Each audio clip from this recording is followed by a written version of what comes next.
पुरी साहब, एक और सवाल मेरे जहन में आ रहा है कि SIR, इलेक्शन और मुसलमान, इन सब के हवाले से मैं सवाल पूछूँ कि how do you see the future of Muslims in India in terms of voting rights. हम कहते हैं मुसलमान जो है वो अभी हाशिए पे हैं, 2M दर्जे के सिटीज़न बना दिए गए हैं, तो आप कैसे फ्यूचर देखते हैं मुसलमानों का आने वाले दिनों में?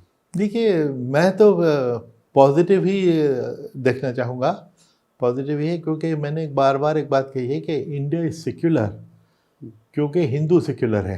राइट। और उसका सबूत कई लोगों ने मुझे इससे क्वेश्चन किया कि साहब आप कैसे कह सकते हैं। मैंने कहा देखिए, मज़हब के नाम पे देश का बंटवारा हुआ, राइट। वहाँ पे इस्लामिक पाकिस्तान हुआ, यहाँ पे हिंदू इंडिया हो सकता था। बिल्कुल।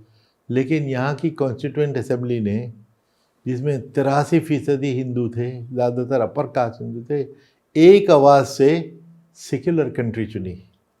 तो सेक्युलरिज्म तो मेजॉरिटी के दम से ही चलता है।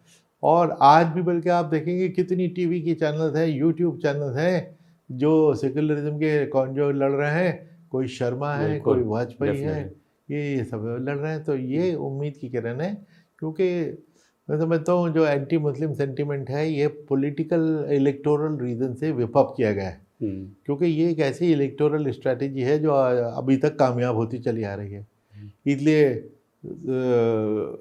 जो इसकी बेनिफिशियरी है, जो पार्टी जीतती है, वो इसको चेंज करना भी नहीं चाहेगी, क्योंकि इसकी वजह से तो इलेक्शन जीता करते हैं, है ना। तो ऐसी सूरत में, लेकिन हर दिन के बाद रात के बाद दिन और दिन के बाद रात ये होता है, अप्स एंड डाउन्स होते हैं। सबसे ज़्यादा पोलराइजेशन तो पार्टीशन के बाद हुई थी। बिल्कुल। लाखों लोग उधर से कट कर, उनकी फैमिलियाँ मरी कटी, वहाँ से आया, हमारे यहाँ से बहुत सारे लोग मरते हुए और मर कट के वहाँ पे पहुँचे। लेकिन 5, 7, 10 साल में सारे जख्म भर दिए गए थे, सब पूरे हो गए थे। फिर वही बॉनहोमी, वही मेलजोल, सब कुछ शुरू हो गया था। वही गंगा जमनी तहजीब, सारी चीज़ें, बिल्कुल सारी तहजीब भी शुरू हो गई थी। फिर 92 में थोड़ा सा पोलराइजेशन बढ़ी थी, वो 2-4 साल में वो भी ठीक हो गई थी। तो उम्मीद तो ये करनी चाहिए कि ये भी एक टेम्परेरी फेज है, ये भी ठीक हो जाएगा। लेकिन इसको जिस तरह जिंदा रखने की पूरी कोशिश होती है, और तो और उनके पार्टीशन का जख्म भी ना भरने पाया, उसकी भी यादें ताज़ा की जाती हैं। तो ये जो इलेक्टोरल स्ट्रेटजी जो बनी है, ये सबसे ज़्यादा चिंताजनक है कि इसका इलाज क्या होगा, क्योंकि आम आदमी जब बार बार ये सुनता है तो उसके दिमाग पे इसका कुछ ना कुछ असर पड़ जाता है। राइट। तो आपने बड़ी अच्छी बात कही और मैं ख़ुद भी मानता हूँ। मुझे लगता है कि इस मुल्क का एक बड़ा तबका जो मुसलमानों का, वो भी ये मानता है कि ये इस मुल्क में अगर सेकुलरिज्म है, धर्मनिरपेक्षता है, तो वो मेजॉरिटी की वजह से, हिंदुओं की वजह से है। और ये सब लोग मानते हैं, जानते भी, और शायद यही वजह है कि हिंदुस्तान अभी भी महफूज है। अगर वो नहीं होता तो अगर 80% जिनकी आबादी है वो एक दिन में पलट दे सब कुछ, मगर ऐसा नहीं हुआ, क्योंकि उनके खून में, उनके जहन में, उनकी सोच में धर्मनिरपेक्षता है, हिंदुओं की सोच में। हाँ, जैसा आपने कहा कि कुछ सियासी चीज़ें हैं, ये सब अपना वक्तन फ़वक्तन उठती रहती हैं। अब ये चूँकि हम डेमोक्रेटिक कंट्री हैं, और आपकी एक बुक है डेमोक्रेसी हार्टलैंड, और हमारे जो नेबर्स हैं, पाकिस्तान, बांग्लादेश, नेपाल, और हम सबसे बड़ी कंट्री यहाँ पे हिंदुस्तान है। आपको लगता है सबसे पावरफुल डेमोक्रेसी जो है वो इस वक्त हिंदुस्तान में है? बिलाशुबा हिंदुस्तान की डेमोक्रेसी बहुत पावरफुल है, और उसका तो जवाब नहीं होता। एक मॉडल डेमोक्रेसी है। बीच में कुछ थोड़े बहुत जो एबरेशन हैं, ये टेम्परेरी हैं जी। तो लेकिन इसके एक मॉडल डेमोक्रेसी होने में इसकी कोई शक नहीं है कि अभी भी गरीब से गरीब वोटर उसी के हाथ में पावर है। जब चाहता है वो सरकार को बाहर निकाल के दूसरी सरकार ले आता है। बार बार होता रहा है। रजीम चेंज इस तरह बजाय गोली और तलवार से नहीं होती, रजीम चेंज बैलेट से होती है।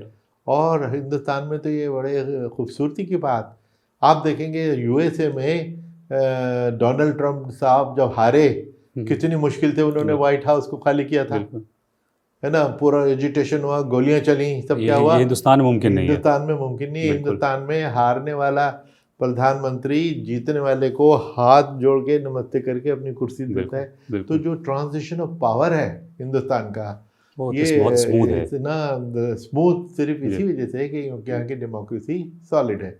और उसमें मैं एक फ़ोटो अपने लेक्चर्स में अक्सर दिखाता हूँ लोगों को कि उसमें दो लीडर्स हैं जो एक साथ बैठे हुए बड़े हंस रहे हैं, बहुत खुश हैं। मैं उनसे पूछता हूँ कि ये आपके लिए क्विज है, इनमें से एक हारने वाला चीफ मिनिस्टर है, एक जीतने वाला है, आप आइडेंटिफाई कर सकते हैं? कोई नहीं आइडेंटिफाई कर पाता।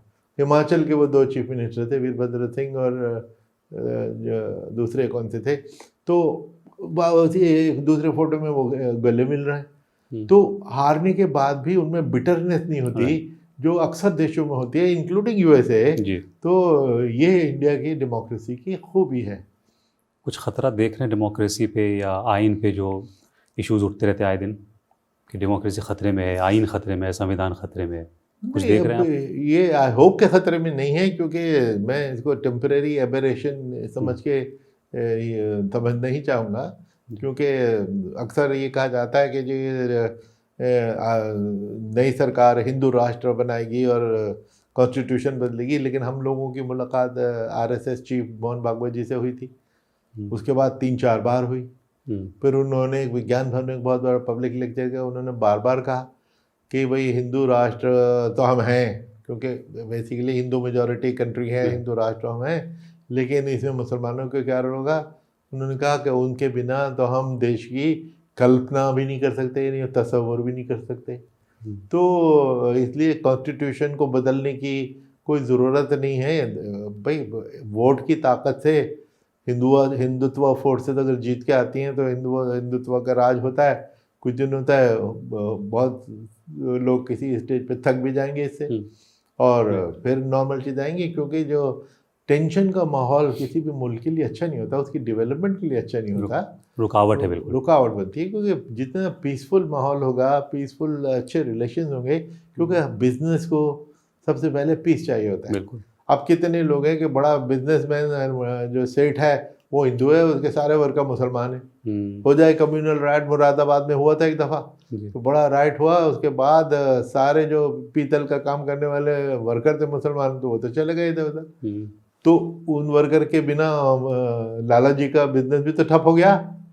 तो वहाँ उसके बाद से फिर ये एक इनबिल्ट एक वो हुआ डिफेंस मैकेनिज्म कि भाई हम इस किस्म के राइट को नहीं होने देंगे, मिलजुल के ही रहना है।